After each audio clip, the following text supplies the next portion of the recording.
Still in the dungeon, hot boxing a million farts. Welcome back to another video today. Well, I guess you'll be staring at the ceiling for 40 minutes while I'm talking in the corner, as if I got put on timeout by a ghost.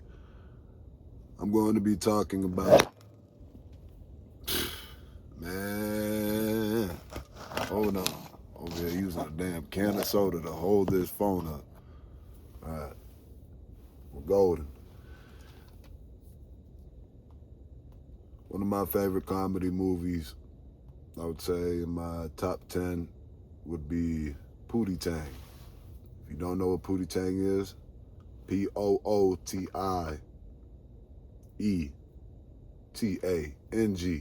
a 2001 movie that is, if you're a fan of comedy movies, go check it out.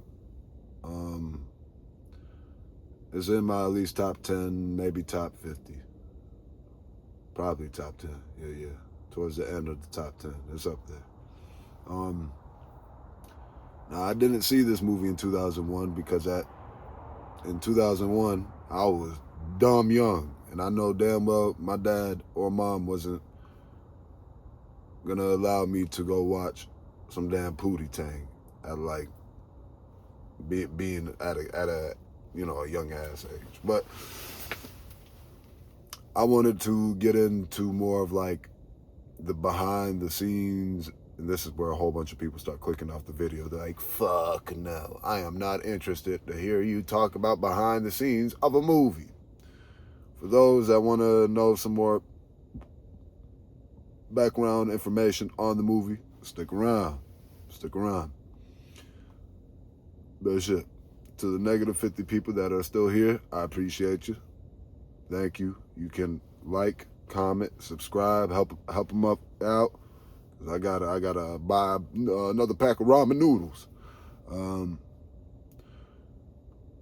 But here we go. Off of Google. I'm surprised AI didn't jump in and say, hey, we want to tell you the information while taking more of your water. You're going to be drinking dirt smoothies made out of your spit, dog. No water. That's the only water you're going to be drinking in the next 20 years is just spit you compiled over a month to make one glass of.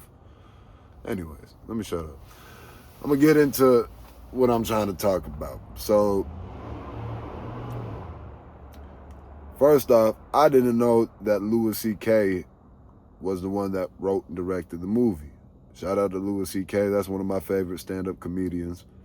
And if you know about Louis C.K., then you might be surprised to know that he even had any involvement in the movie. It says that he was effectively forced out during the editing phase. Effectively forced out. What you mean? Yes, we forced him out, and we were successful in the force out.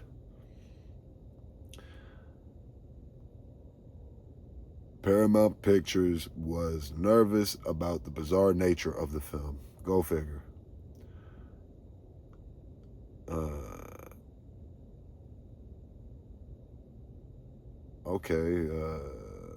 So it just, right after saying, bizarre nature of the film, the next sentence goes, took control of editing. Took control of the editing with, all right, this shit's a little bit backwards. Who the fuck wrote this? Ali Leroy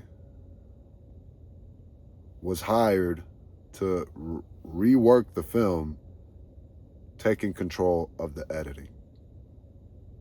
Okay, yeah, they got the sentence a little. Took control of the editing with Ali Leroy hired to rework the film. That sounds a little bit backwards. Maybe I'm tripping. The voiceover issue. To make the nonsensical plot more coherent, the studio added excessive voiceover narration, which was not part of CK's original vision. CK's view. Damn. Hey, now I want the CK original version of that movie too. Who knows? That shit could have been even more hilarious, or it could have just been worse. But I would still be interested in seeing what the original vision of that movie was going to be. Louis C.K. later agreed with critics the final product was far from his original vision, though he still enjoyed certain parts of it. Next note, the Pootie language. The character speaks Pootinese.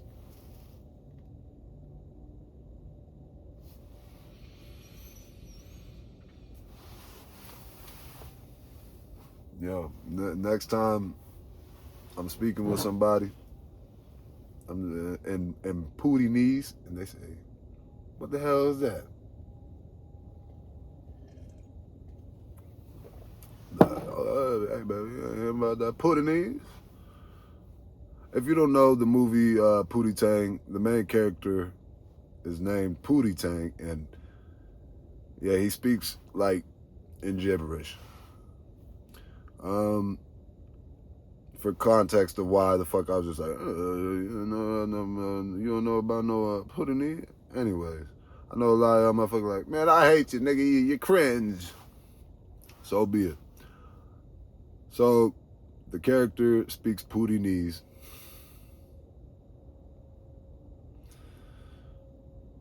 A mix of slang and gibberish. The language was created by Louis C.K. Shout out to Louis C.K. That's, hey, I didn't know that till today. I done watched that movie about 4 or 5 times. Shit, nigga, hey, I could have watched the ending credits, but, you know, I could barely even read a 10-page book. Casting and development. Lance, well, what the hell kind of last name is that? Lance Crowther. Crowther. Nigga. Is this man's dad a scarecrow? His mama is a crow? The lead role was played by Lance Crowther. Oh, damn. My bad, Pootie Tang. Pootie Tang gonna fucking beat me up with his damn, what is his, braids? He gonna fucking... I'm sorry, Pootie. He gonna pull off a belt and try to...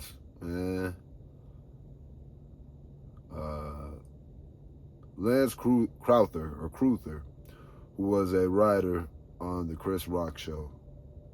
Chris Rock. I didn't even know Chris Rock had something to do with this movie. I think maybe he's in the movie. I might be. It's been a while since I've seen it.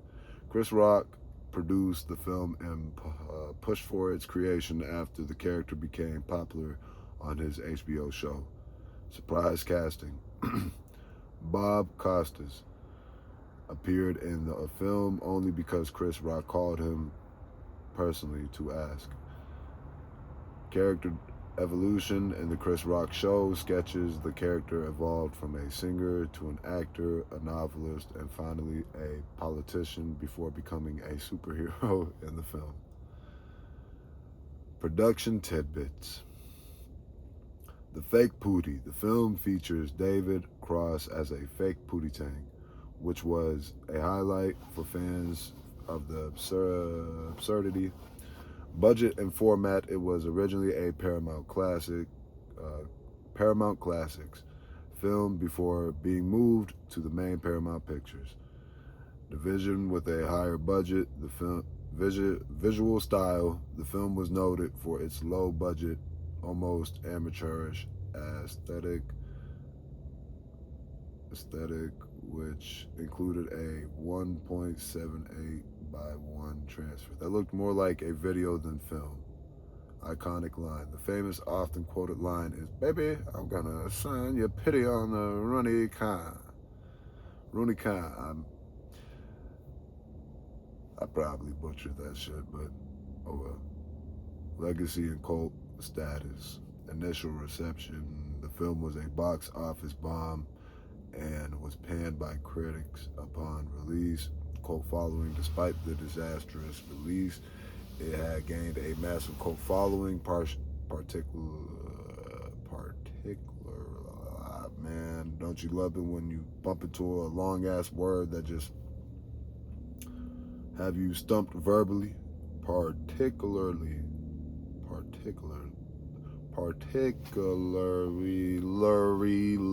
fuck the word. Within the comedy and hip hop communities, often cited for its surreal humor. Potential sequel. Oh man, I know sequels be having usually a bomb effect compared to the first one, but shit, I would have been down for a second Pootie Tang. There were rumors of a possible sequel or a return of the character, with the character in interviews giving vague maybe responses. Fuck. Come on, man. Goddamn. We could use a Pootie Tang right now. Pootie Tang 2, come on. Put that shit out. No more holdups, man. Let that shit fly, bro. We need some humor. We got a whole lot of bullshit popping out of the movie scene right now, the TV show scene. We could use some silly ass humor to laugh right now. But yeah, that is behind the scene information on Pootie Tang. Hey, if you're a fan of Pootie Tang, let me know in the comments, or just put up in the comments what your favorite scene is. I'll read the shit. I ain't gonna be a bougie Hollywood ass type of nigga and ignore what you put up in the comments. Yeah. That's that. I might go watch Pootie Tang right now. Shitty time. Over here looking like I'm trying to hide from 5-0 where I'm crouched. I'm just trying to end this video, but my finger is not hitting the mark. Come on, baby. One of these days. One of these weeks. Whoa.